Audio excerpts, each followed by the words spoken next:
À la une ce soir, la célébration du 37e anniversaire du groupement pour l'insertion des étudiants handicapés physiques de Côte d'Ivoire. La JEPSI a plaidé en faveur de l'insertion socio-professionnelle de ses membres.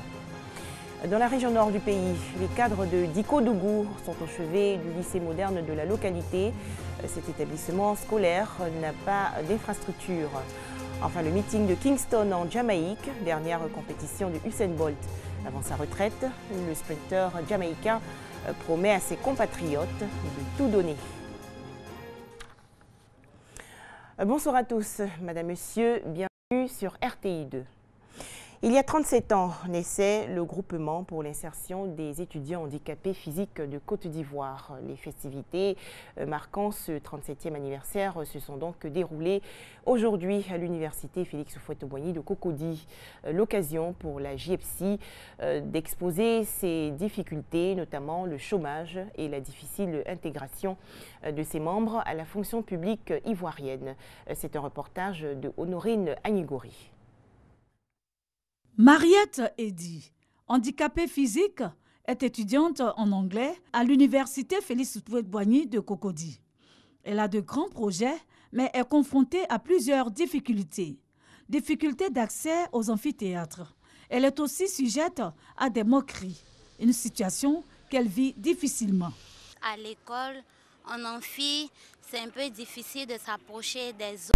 Que tu ne sais pas comment ils vont percevoir ton handicap, comment est-ce qu'ils vont te prendre. En tant que femme, d'abord, il y a le regard des autres, la manière dont vous êtes perçue par la société, les moqueries. Innocent Kofi est malentendant et son handicap ne lui permet pas de prendre des notes comme le font ses amis bien portants. Il ne compte pas baisser les bras pour autant. Sur l'université, il y a des questions d'oratoire. Parler avec le professeur, souvent les professeurs parlent, c'est difficile pour nous de recevoir l'enseignement. Voilà, maintenant, pour avoir mon accessibilité, je préfère toujours étudier les livres. S'il y a un autre problème qui ne facilite pas la vie des étudiants handicapés, c'est bien les difficultés liées au transport. J'apprends le Baka de Yopougon à la Palmyre. Vraiment, c'est très difficile parce que je ne peux pas même arriver à l'heure à l'école. Bon, j'attends vraiment que l'État mette à notre disposition des moyens de déplacement. Ces étudiants ont un rêve, celui de décrocher un travail après les études universitaires. Un rêve difficile à réaliser. Après nos études, nous sommes confrontés aussi à des problèmes d'insertion socio-professionnelle. Ici, nous interpellons l'État de mettre en place une vraie politique d'insertion. Pas facile pour les étudiants handicapés de trouver un emploi. Mais sur 450 896 personnes handicapées, le ministère de la fonction publique et de la modernisation de l'administration a recruté 1000 handicapés diplômés de 1998 à 2015. Je suis au ministère de l'Éducation nationale, en tant que professeur de lycée. Nous sommes tous engagés dans la plateforme pour que l'État puisse en quelque sorte prendre des décisions rapides pour l'insertion des personnes de petite taille aussi à la fonction publique. Ces préoccupations sont réelles. Au niveau des étudiants, je peux vous citer par exemple l'octroi des bourses d'études à tous les étudiants handicapés. L'État a fait des efforts dans ce sens. L'État a fait des efforts pour qu'ils soient également logés dans leur grande majorité. Nous sommes à environ 1000 étudiants que l'État a pu placer à la fonction publique et plusieurs autres qui ont été également formés par certaines agences. Ces personnes handicapées ont été insérées dans le tissu socio-professionnel après 37 ans de lutte menée par le groupement pour l'insertion des étudiants handicapés physiques de Côte d'Ivoire, JEPSI. La personne handicapée est vue pour certains décideurs ou bien des employeurs, surtout le secteur privé, ils perçoivent la personne handicapée comme une personne improductive. Organiser cette cérémonie, c'est associer les anciens qui aujourd'hui sont passés par la structure et aujourd'hui occupent de hautes fonctions dans l'administration publique. Et au vu de ces anciens, cela va interpeller aussi nos parents qui aujourd'hui encore cachent les enfants handicapés dans leur maison. De belles perspectives en vue pour l'insertion professionnelle des personnes handicapées. Selon le représentant du directeur de la promotion des personnes handicapées, l'État, à travers l'Agence Emploi Jeunes, la GEFOP et d'autres structures privées, assure la formation de ces personnes handicapées et compte en recruter davantage les années à venir. Dikodougou, dans la région nord du pays, le lycée moderne, qui est également l'un des meilleurs établissements de la localité, souffre du manque d'infrastructures. Ainsi, pour résoudre ce problème, les cadres de Dikodougou se sont mobilisés. On en parle avec Hassan Khan de RTI Bouaké. Lycée moderne de Dikodougou dans la région du Poro. 1406 élèves. Déficit d'enseignants. Sur 38 attendus, seulement 18 présents. Manque de salles de classe, 13 salles pour 23 salles pédagogiques. Ce sont autres des réalités auxquelles font face les responsables du lycée. Nous travaillons d'arrache-pied pour faire en sorte que les enfants à nous confier aient à compétir d'égal à égal avec leurs amis des autres régions de la Côte d'Ivoire. Aux ressortissants, aux autorités de la ville, qu'ils aient un regard attentif à notre endroit. Malgré cette situation, l'établissement arrive à se hisser parmi les meilleurs de la région du Poro. Plus de 82% de réussite au BEPC et plus de 64% au baccalauréat. Des résultats encouragés par les filles et fils de la localité. Soutien en matériel didactique, notamment le don d'une photocopieuse de dernière génération. Un lycée qui est tout jeune et un lycée qui a beaucoup de besoins. Et nous, en tant que cadre de ce département, si nous pouvons venir encourager les élèves, si nous pouvons donner notre coup de pouce au personnel d'encadrement, nous sommes venus répondre favorablement à un appel parce qu'il y a un besoin. Le parrain a également encouragé les candidats à faire de bons résultats aux différents examens. Cette cérémonie a été placée sous la présidence du ministre des Eaux et Forêts, le général Issa Koulibaly. On descend à présent un peu plus au centre du pays. La ville de Dimbokro a accueilli récemment des manifestations culturelles. C'était lors de la 5e édition du Festival du tourisme, une initiative de la direction départementale du tourisme de Dimbokro. Un tout autre sujet à présent, le Ramadan, 4e pilier de l'islam. Partage et solidarité doivent guider les fidèles musulmans pendant ce mois sacré. Mais que doivent-ils partager? Que reçoivent-ils en retour pendant le Ramadan? Les explications de Serge Coléa. Le partage, une valeur essentielle en période du Ramadan. Au cours de ce mois de jeûne et de privation, les musulmans sont invités à donner et à être charitables. Nous allons citer Bounabas Radjalavano qui dit du prophète salut et bénédiction de Dieu sur lui, qui parle de la générosité du prophète salut et bénédiction de Dieu sur lui, surtout en cette période de Ramadan. Il était généreux à telle enseigne qu'on comparait sa générosité à plus que ce que le vent pouvait apporter à l'être humain. Donc pour les musulmans, en ce mois particulier et béni du mois de Ramadan, la générosité est plus que de mise. Multiplier davantage les bienfaits envers les plus démunis.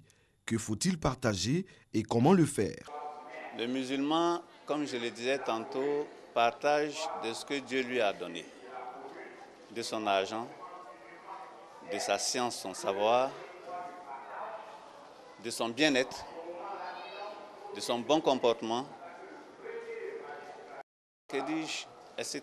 Tout ce que le musulman peut donner à autrui qui puisse lui permettre de bénéficier. L'islam invite donc les croyants à l'entraide, une recommandation que les fidèles musulmans dans leurs différentes composantes essaient au quotidien de mettre en pratique. Depuis la création du Shamsi, nous avons construit des mosquées, nous avons fait des dons aux orphelins, à des personnes vulnérables. Et nous continuons de faire aussi des dons. Cette année, nous allons en faire. Moi, quand j'en ai, je donne aux voisins. Après, je donne à mes parents, plus mes amis. C'est comme ça, moi, je fais. Dans l'islam, c'est comme ça aussi, il faut faire d'abord. L'entraide, un moyen pour ces hommes d'affaires musulmans de servir la foi. L'islam recommande de donner aussi sans distinction. L'exemple de ce don en faveur des enfants atteints d'insuffisance rénale. Nous avons vu ce secteur-là, c'était un secteur très difficile. Nous avons donné 27 millions pour aider ce centre-là, pour venir en aide aux enfants. Le partage, la solidarité, des valeurs fondamentales de l'islam, des valeurs également chères aux hommes d'affaires musulmans. Ce 10 juin, avec l'appui de la Chambre de commerce et d'industrie du Maroc et l'ambassade du royaume chérifien en Côte d'Ivoire, ils entendent recueillir des fonds au profit des jeunes filles déscolarisées. Des nouvelles sportives à présent. Côte d'Ivoire, République de Guinée, c'est l'affiche ce soir de la première journée des éliminatoires de la Coupe d'Afrique des Nations 2019. Cette rencontre se tient à Bouaké, dans la région de Bouaké. Premier but ivoirien marqué par Doumbia Seydou avant le quart d'heure de jeu. La Guinée-Conakry, quant à elle, égalise à la 31e minute de jeu avec Abdoulaye Sadio. Usain Bolt, lui, va mettre un terme à sa carrière à l'issue de la saison 2017. Le sprinter jamaïcain âgé de 30 ans participe aujourd'hui au meeting de Kingston en Jamaïque. Et pour sa dernière compétition, le détenteur des records du monde des 100 et 200 mètres a promis à ses compatriotes de tout donner.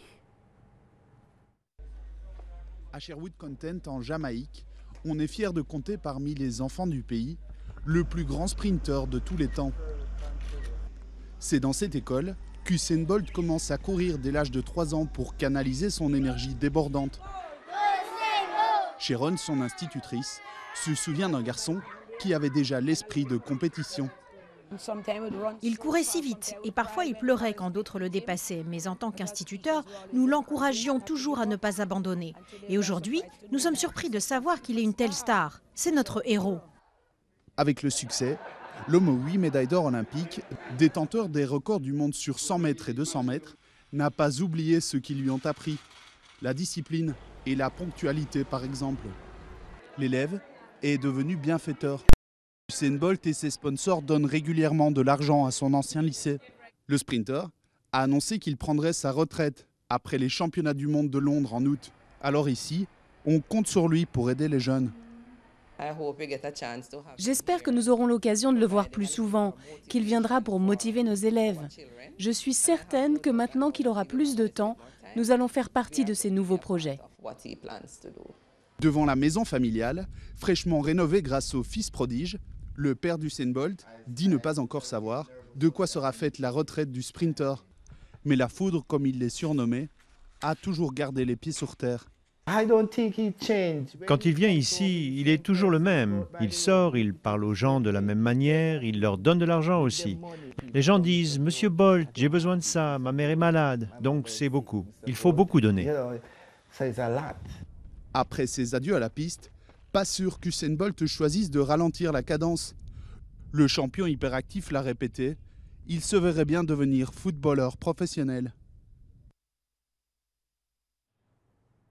En France, probable mise en examen pour Farid Iken, l'auteur de la récente attaque au marteau contre un policier sur le parvis de la cathédrale de Notre-Dame de Paris, a été présenté aujourd'hui à un juge antiterroriste. Le parquet, qui a ouvert une information judiciaire pour tentative d'assassinat, a également requis son placement en détention provisoire. Le président brésilien Michel Temer reste à son poste. Le tribunal qui s'était penché sur des questions d'accusation d'irrégularité dans la campagne électorale de 2014 lui a accordé un non-lieu par une étroite majorité, 4 voix pour et 3 suffrages contre son maintien au pouvoir. Voilà, merci de nous avoir suivis. On se retrouve demain, dimanche, toujours sur RTI2.